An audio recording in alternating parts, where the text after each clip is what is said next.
हैं कि अगर आपके यूट्रस के अंदर फाइब्रॉइड हैं और आपकी एज यंग है तो क्या इनको निकालना ज़रूरी है।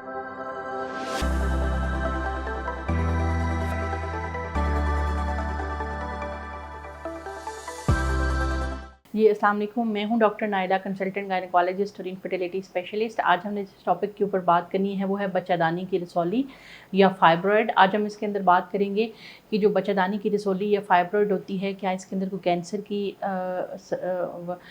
शक व शुबहात हो सकते हैं, और या क्या इसके अंदर ये आपको हमल होने में कोई मसला कर सकती है। और दूसरा ये कि ये क्या इसकी सिम्टम्स हो सकती हैं, क्या ऐसी निशानियां हो सकती हैं जिससे आपको पता चले कि आपको फाइब्रॉइड हैं। इससे पहले कि हम वीडियो को प्रोसीड करें, मेरी आपसे रिक्वेस्ट है कि आपने वीडियो को लाइक करना है, शेयर करना है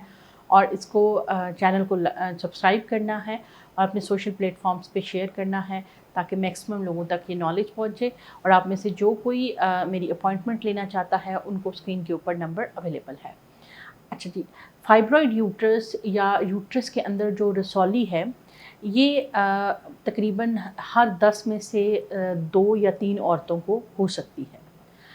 और ये जो फाइब्रॉइड है इनके ये बेसिकली कैंसर की रसौलियाँ नहीं होती हैं, ये बहुत ही बिनाइन किस्म की रसौलियाँ होती हैं जो कि यूट्रस के अंदर ग्रो करती हैं। ये ज़्यादातर यंग औरतों को होती हैं और प्रेगनेंसी चूँकि बच्चे पैदा करने के दौरान इनके साइज़ बहुत छोटे हैं इसलिए पता नहीं चलती,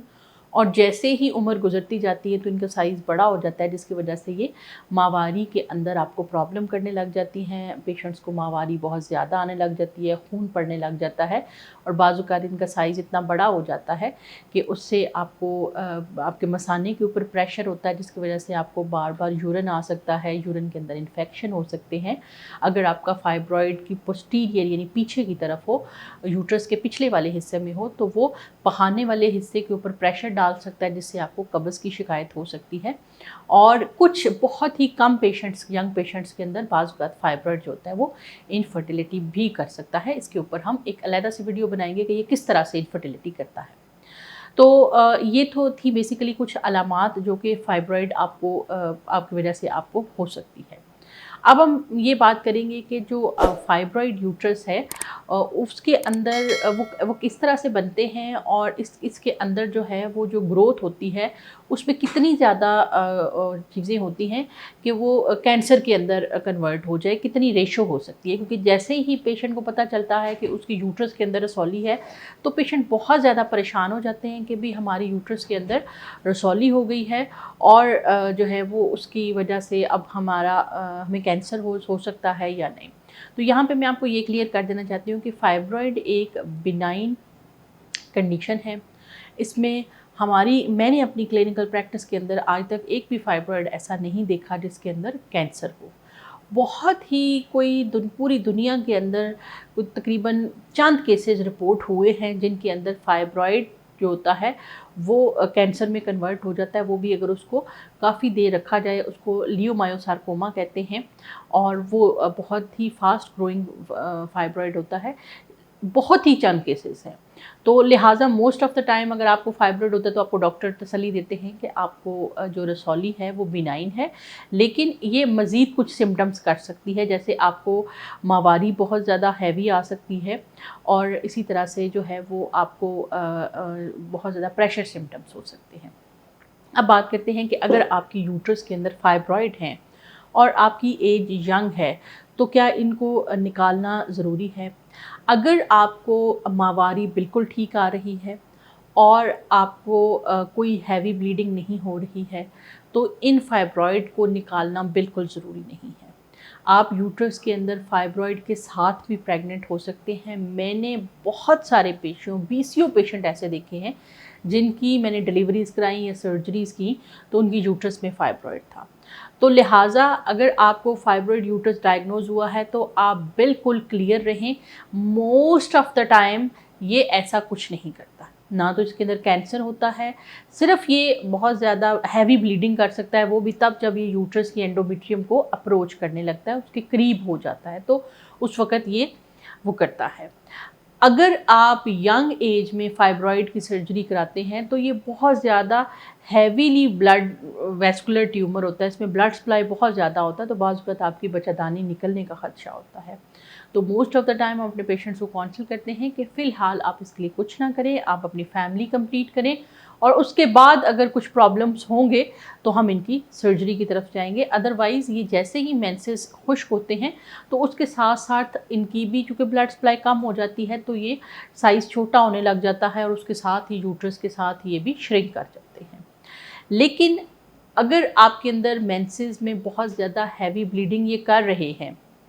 और बहुत ज़्यादा आपको प्रेशर सिम्टम या पेन कर रहे हैं, बाज़ औक़ात फाइब्रॉइड्स के पेशेंट को पेन भी हो सकती है, तो अगर ये कर रहे हैं तो फिर उस सूरत के अंदर जो है वो आपको इनकी सर्जरी करवानी पड़ती है और वो आपको किसी अच्छे कंसल्टेंट से करवाएं ताकि उसमें वो आपकी यूट्रस को ना रिमूव करवा दें, सिर्फ फाइब्रॉइड को ही निकाले। क्योंकि मोस्टली अगर आपकी फर्टिलिटी विशेज़ हैं तो डॉक्टर बड़ी एहतियात के साथ आपकी फाइब्रॉइड्स को रिमूव करते हैं ताकि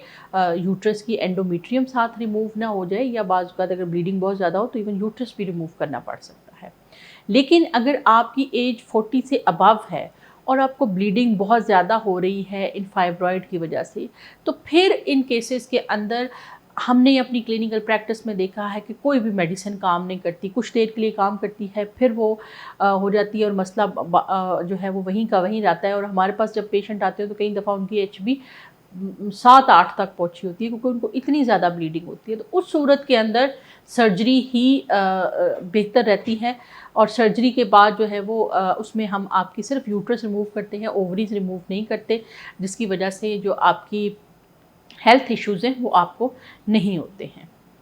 इसी तरह से एक और बहुत ज़्यादा क्वेश्चन किया जाता है कि क्या फाइब्रॉइड जो है वो इनफर्टिलिटी कॉज करते हैं। इसका जवाब हाँ भी है और ना भी है, क्योंकि बहुत सारे पेशेंट, मैंने आपको बताया कि वो फाइब्रॉइड्स के साथ ना सिर्फ कंसीव करते हैं बल्कि उनके 1-1, 2-2, 3-3, 4-4 बच्चे होते हैं। तो इसका मतलब ये है कि कुछ लोगों के अंदर ये कंसीव करने में प्रॉब्लम नहीं कर रहे। हमारे पास जब कोई पेशेंट आता है तो हम अगर 100% उसका वर्कअप करते हैं, पहले देखते हैं कि उनकी एग बन रहे हैं, उनकी ट्यूब्स ओपन हैं, उनके हस्बैंड के अंदर कोई प्रॉब्लम तो नहीं है, इनकी एंडोमेट्रियम बिल्कुल ठीक बन रही है। अगर ये सारा कुछ ठीक होता है तो उस सूरत के अंदर हम फिर पेशेंट्स को ये कहते हैं कि चूँकि आपकी यूट्रस के अंदर फाइब्रॉइड हैं तो ये एक वजह हो सकती है, क्योंकि अगर डायरेक्टली बेबी उस जगह पे एंडोमेट्रियम में इम्प्लांट करता है जिसमें पीछे फाइब्रॉइड पड़ा हुआ है, तो वो फाइब्रॉइड बच्चे को ब्लड सर्कुलेशन नहीं प्रोवाइड करता, क्योंकि उसकी अपनी ब्लड सर्कुलेशन इतनी ज़्यादा होती है, तो जिसकी वजह से क्या होता है कि वो बच्चा मिसकैरेज हो सकता है। वो मिसकैरेज हो सकता है कि आपको पता चले, ये हो सकता है आपको पता ना चले। जिन लोगों को बहुत बड़े बड़े फाइब्रॉइड होते हैं उनको जब प्रेगनेंसी होती है तो उसमें मिसकैरेज का रिस्क होता है, इसलिए हम उनको हैवी मेडिसिन के ऊपर डाल के रखते हैं जो कि उनको मेडिसिन मिसकैरेज से बचा के रखें।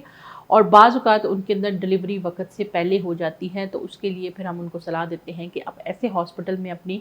डिलीवरी करवाएं जहाँ पे नर्सरी की सहूलत मौजूद हो, ताकि आपके बेबी को सेव किया जा सकता है। फाइब्रॉइड यूट्रस के बारे में फ़र्दर अगर आप कुछ जानना चाहते हैं तो आप कमेंट सेक्शन में ज़रूर बताइएगा। मैंने ये चीज़ बहुत ज़्यादा नोट की है कि मेरे बहुत सारे पेशेंट्स बहुत सारे कमेंट्स ऐसे कर पा रहे होते हैं जिसमें कि मुझे जो है वो इतना मैं टाइप नहीं कर पाती, तो उनको मैं जवाब नहीं दे पाती, उसके लिए आई एम सो सॉरी। लेकिन ये है कि हमने ये डिसाइड किया है कि